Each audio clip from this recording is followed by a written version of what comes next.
like to call the regular meeting of the Economic Development Commission on January 17th, 2019 at 7 p.m.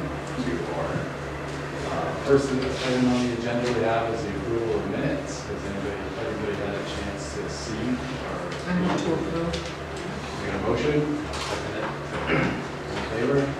Aye. Opposed? Okay. So moved. So, as adopted by our bylaws, we have public participation. So at this time, I'll ask, is there anybody in the gallery that has any comments or anybody wants to? Kevin Pettingham from Moosa. Previous iterations of this committee also used to have a revolving loan fund for small businesses. Is it the intention of this committee to look for those funds for the startup of that program? We haven't even entertained any of Okay. that, so. That would be, it would be very beneficial to the community, so I'm just saying that it would be great. Yep. Okay.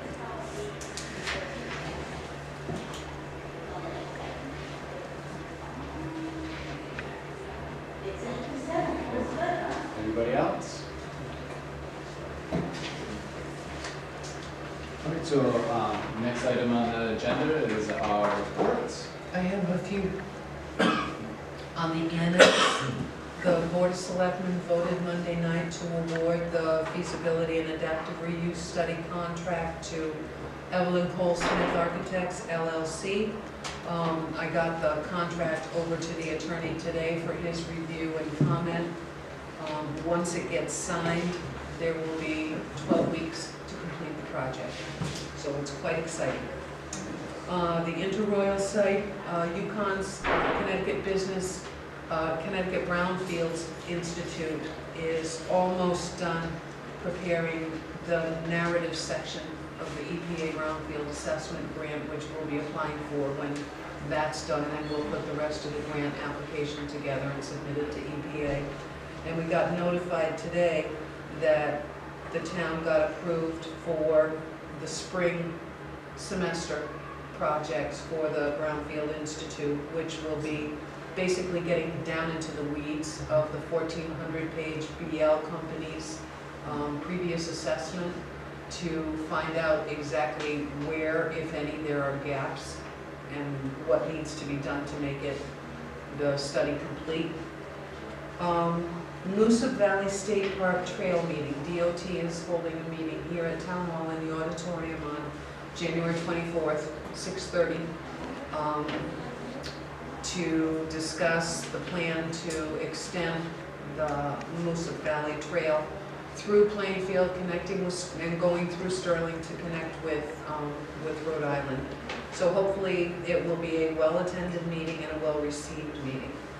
And the first selectman and I have been talking about, and I would like to pitch this idea to the EDC to select a business of the year and award that business of the year a plaque or some kind of a notoriety at Celebrate Plainfield Day. So I came up with a nomination form which will be, if EDC agrees that they like this idea and want to do it, we'll print up the forms and we'll get nominations from the, I'm sorry, from the public, from other business owners, and from anybody that wants to submit. And then we'll tally the votes, and EDC will determine who will be awarded Business of the Year. It's a really good. The change would be instead of the town of Thompson, town of Oops. Yeah, I don't believe in reinventing the wheel, my bad. So anyone can nominate, Yeah. and we will be voting, it won't be a public vote? No.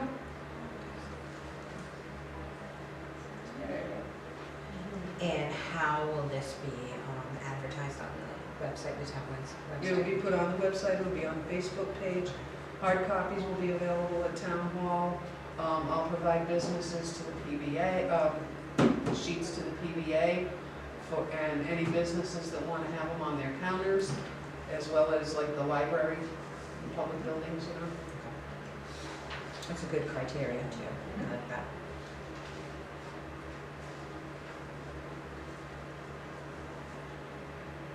So what do we think?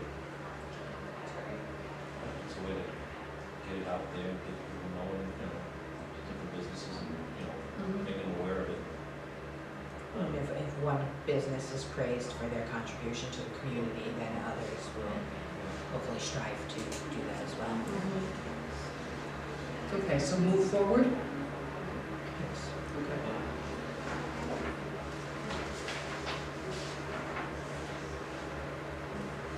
And you said the award would be in the form of a plaque presented. Well, whatever you guys decide.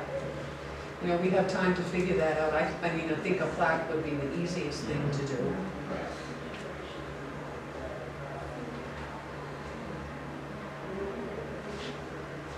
It'd be kind of nice to do a plaque that's given to the business, and then a larger plaque with the. I was thinking about Yeah, that. and At the town in hall. at the town hall Yeah. somewhere, the clerk's office, or, I was I was somewhere thinking that. about So that. that On every that year you wall. keep Yeah. one.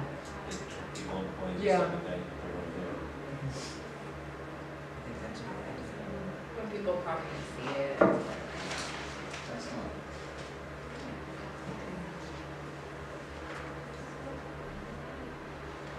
Okay, that's all I have. All set for reports?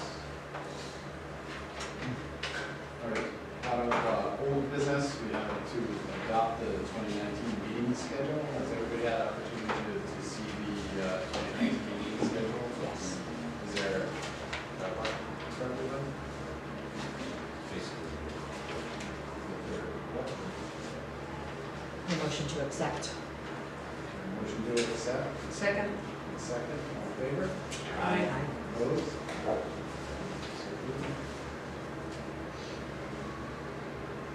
Next part is we have continue review and discuss economic development sections of the town of Plainfield's conservation and development plan. Conservation and development. So we kind of went through all of that. Is there something they wanted to hit on, Mary Ann? No, I just wanted to make sure that everything was reviewed and you were satisfied. There's just a couple of items that Brian's there, I just wanted to just point out. In the plan, under section 8 in economic development, there's one area where it says revisit the concept of the industrial park. It says that we have 22 lots sold, with 27 sites there. Is that still the statistic? That has changed. We have sold another lot. Lot 24 got sold. Right. And then no enterprise zone part of, enterprise zone part of zone benefits. Yeah. What does that consist of? That's a tax benefit for properties located within the enterprise corridor zone. And Plainfield was designated an enterprise corridor zone when it was considered by the state a distressed municipality. Right, It, as of last year, is no longer considered distressed. right. So we only are able to offer enterprise corridor zone benefits now for 5 years from 2017 to expire 2022. What it is, the town has ordinance 103, which allows for, initially, if I recall, it was 1997 adopted, and it allowed for an 8-year staggered tax fixed assessment for improvements only, not for, the whole property as a whole, not for inventory, just improvements made.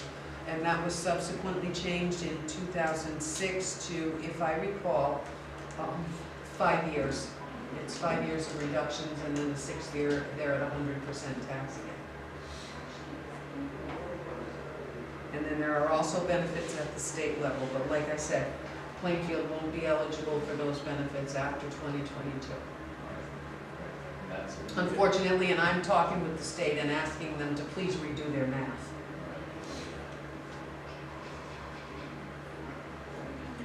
Are the businesses in that area aware of that? Each individual one has not been contacted. Is that There's a lot of businesses in the enterprise corridor zone.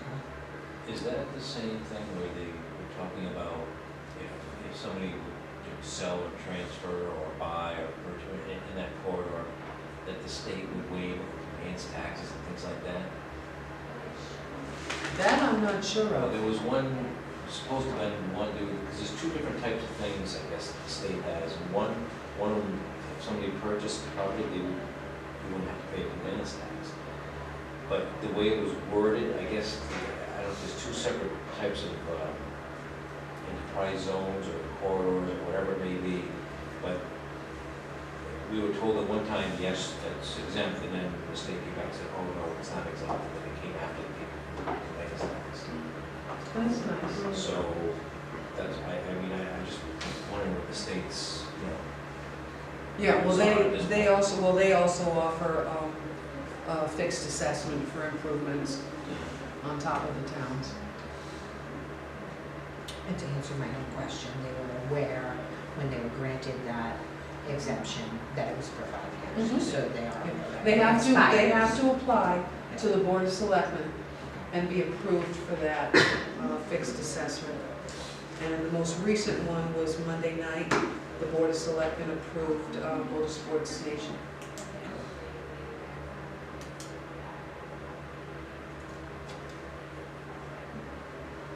So people will still actively take advantage of the Mhm. program. And so are they eligible for 5 years from now, or it cuts off at 2022? 5 years from 5 now. years from now, so they're no longer 2022 eligible is the last after. application that can come in. Okay. and then it's for 5 years,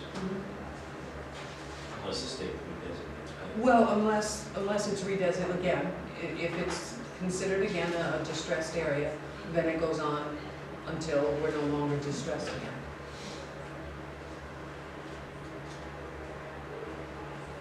Comments or discussion on that bill? According to my math, that would mean there were only 3 more sites in the industrial park. Correct, is it? 3 more sites available? I think so. I think so.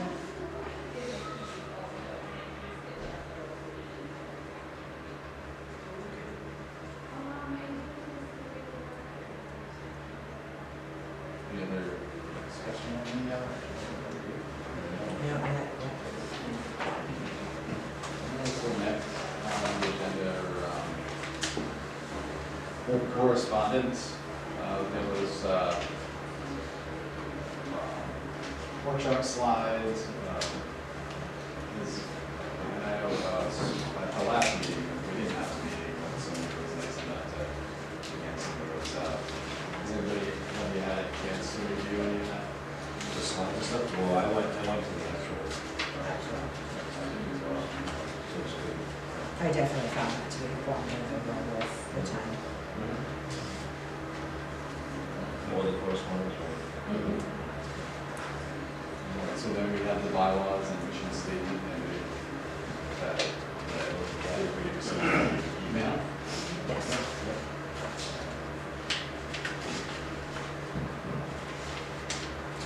Motion to adjourn?